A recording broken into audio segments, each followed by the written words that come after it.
Assalamualaikum. Nah, teman-teman, kali ini kita masih membahas tentang tahapan pembangunan desa berdasarkan Permendes nomor 21 tahun 2020 pasal 14 tentang tahapan pembangunan desa.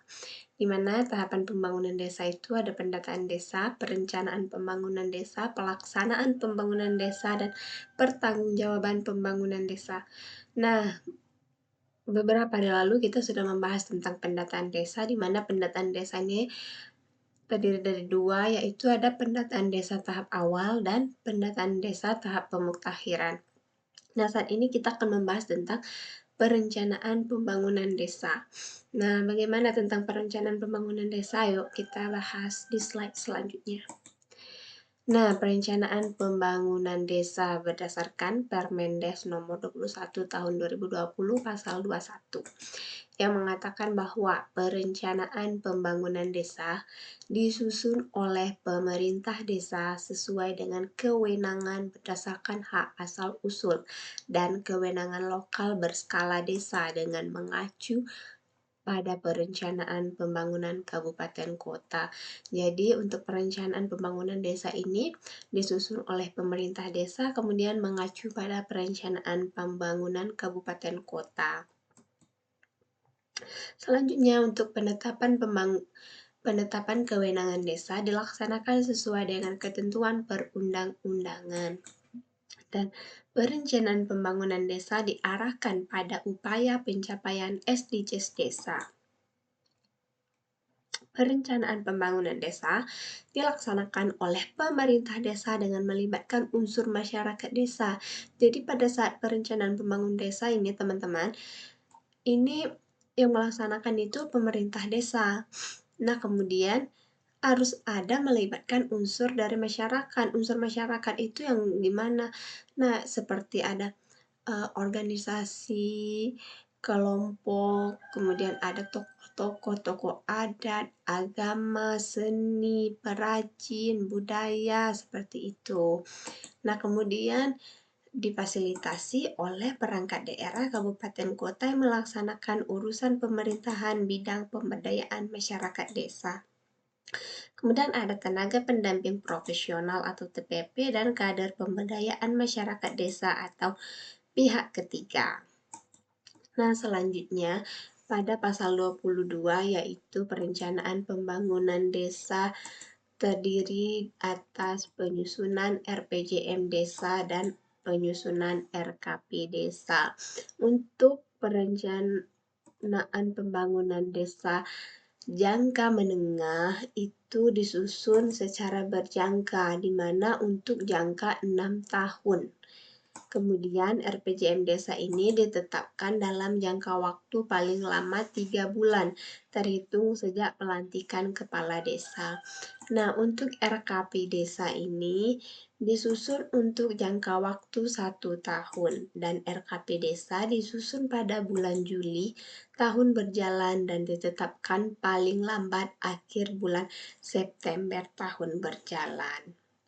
Nah, kemudian untuk ketentuan mengenai RPJM dan RKP desa ini ditetapkan dengan peraturan desa. Selanjutnya, petunjuk teknis penyusunan RPJM desa dan RKP desa ini serta petunjuk teknis pelaksanaan kegiatan pembangunan desa diatur dengan peraturan Bupati Wali Kota. Oke, RPJM desa memuat. Nah, jadi pada saat penyusunan RPJM desa ini harus memuat visi dan misi kepala desa terpilih. Nah, untuk jangka waktu 6 tahun ke depan harus memuat visi dan misi kepala desa terpilih. Kemudian arah kebijakan perencanaan pembangunan desa yang difokuskan pada upaya pencapaian SDGs desa dan rencana program atau kegiatan penyelenggaraan pemerintahan desa, pelaksanaan pembangunan pembinaan kemasyarakatan dan pemberdayaan masyarakat yang difokuskan pada upaya pencapaian SDGs desa. Selanjutnya pada pasal 26 yaitu penyusunan RPJM dilaksanakan dengan memperhatikan arah kebijakan perencanaan pembangunan kabupaten kota. Kemudian keberpihakan kepada warga miskin, disabilitas, perempuan, anak, lansia, masyarakat adat, serta kelompok marginal dan rentan lainnya. Kemudian penyusunan RPJM desa dilakukan dengan tahapan kegiatan yang meliputi pembentukan tim penyusun RPJM desa. Kemudian setelah dibentuk tim penyusun RPJM desa, selanjutnya itu dilakukan pencermatan hasil penyelarasan arah kebijakan perencanaan pembangunan desa. Setelah itu baru dilakukan penyusunan rancangan RPJM desa. Setelah penyusunan dilakukan penyelenggaraan musrenbang desa untuk membahas rancangan RPJM desa, dan selanjutnya baru dilakukan musyawarah desa untuk membahas, menyepakati, dan menetapkan RPJM desa. Dan terakhir yaitu penyelenggaraan sosialisasi RPJM desa kepada masyarakat oleh pemerintah desa melalui media dan forum pertemuan desa. Nah, kita bahas bagaimana cara pembentukan tim penyusun RPJM desa. Nah, untuk pembentukan tim penyusun RPJM desa pada pasal 27, yaitu di mana kepala desa mempersiapkan penyusunan rancangan RPJM desa dengan membentuk tim penyusun RPJM desa. Tim penyusun RPJM desa terdiri dari pembina yang dijabat oleh kepala desa, ketua yang dipilih oleh kepala desa dengan mempertimbangkan kemampuan dan keahlian, kemudian sekretaris yang ditunjuk oleh ketua tim, dan anggota yang berasal dari perangkat desa, kader pemberdayaan masyarakat desa, dan unsur masyarakat desa lainnya. Nah, unsur masyarakat desa lainnya seperti yang sudah saya jelaskan di awal tadi itu bisa seperti ada tokoh adat, tokoh agama, tokoh masyarakat, tokoh pendidikan, tokoh seni, tokoh budaya, keterwakilan kewilayahan, kemudian ada organisasi-organisasi kelompok tani, kelompok nelayan, perajin, kemudian ada kelompok masyarakat miskin, kelompok berkebutuhan khusus, kader kesehatan, dan masih banyak kelompok lainnya. Kemudian, tim penyusun RPJM desa ini berjumlah ganjil paling sedikit 7 orang dan terdiri dari 30% keterwakilan perempuan. Selanjutnya, tim penyusun RPJM desa ini ditetapkan dengan keputusan kepala desa. Selanjutnya kita masuk, setelah tim penyusun RPJM desa itu, kita masuk kepada ini. Apa saja tugas dari tim penyusun RPJM desa? Di mana tugas dari penyusun RPJM desa ini yang pertama menyusun rancangan RPJM desa. Ini baru menyusun rancangannya ya, belum ditetapkan, tetapi menyusun rancangannya, kemudian memfasilitasi musrenbang desa untuk pembahasan rancangan RPJM desa. Nah, kemudian untuk menyusun rancangan RPJM desa ini, tim penyusun RPJM desa menyusun rancangan RPJM desa berdasarkan sistem informasi desa dan pencermatan hasil penyelarasan arah kebijakan pembangunan desa. Selanjutnya, rancangan RPJM desa ini harus memuat visi dan misi kepala desa terpilih, tipologi desa sebagai arah kebijakan, prioritas program, kemudian ada lokasi program, perkiraan volume, sasaran, waktu pelaksanaan per tahun anggaran, perkiraan jumlah dan sumber pembiayaan, perkiraan pola pelaksanaan meliputi swakelola, padat karya, tunai desa, kerjasama antar desa, atau kerjasama dengan pihak ketiga. Selanjutnya, rancangan RPJM desa ini dituangkan dalam format rancangan RPJM desa yang tercantum dalam lampiran 2 yang merupakan bagian tidak terpisahkan dari peraturan menteri ini.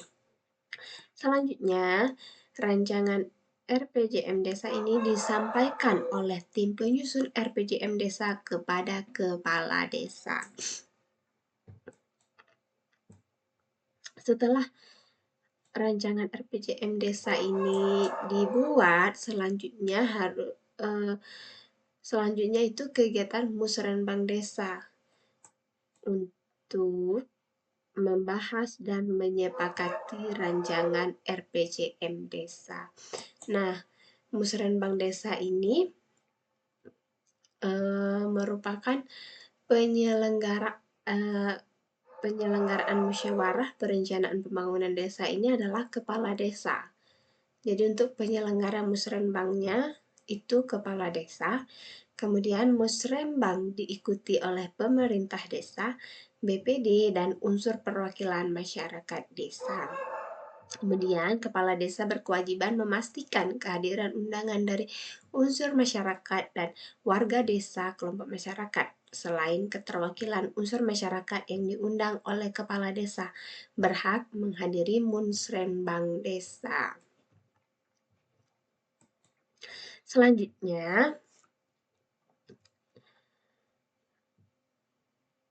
hasil kesepakatan dalam musrenbang untuk pembahasan rancangan RPJM Desa dituangkan dalam berita acara.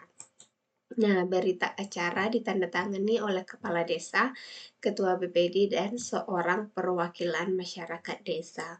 Berita acara dan rancangan RPJM Desa hasil musrenbang desa disampaikan oleh kepala desa kepada BPD, dan kepala desa menginformasikan kepada masyarakat desa berita acara melalui sistem informasi desa dan media publikasi lainnya.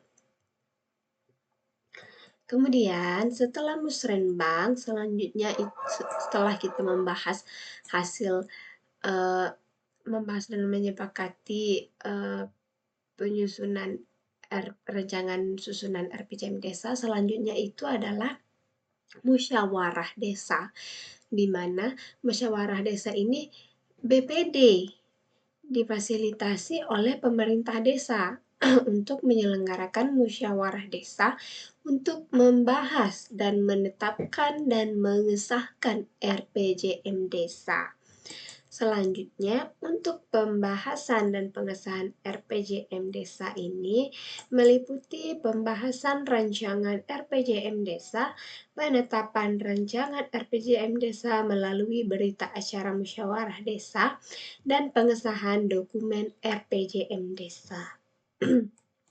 Selanjutnya, berita acara musyawarah desa ditandatangani oleh kepala desa, ketua BPD, anggota BPD, dan seorang perwakilan masyarakat desa. Dan selanjutnya, pengesahan dokumen RPJM Desa dilakukan dengan penandatanganan peraturan desa tentang RPJM Desa oleh kepala desa dan ketua BPD. Dan peraturan desa tentang RPJM Desa menjadi pedoman dalam penyusunan RKP Desa. Nah, nanti kita akan membahas tentang RKP Desa. Selanjutnya, kepala desa menginformasikan kepada masyarakat desa peraturan desa tentang RPJM Desa melalui sistem informasi desa atau media publikasi lainnya. Oke, terima kasih teman-teman.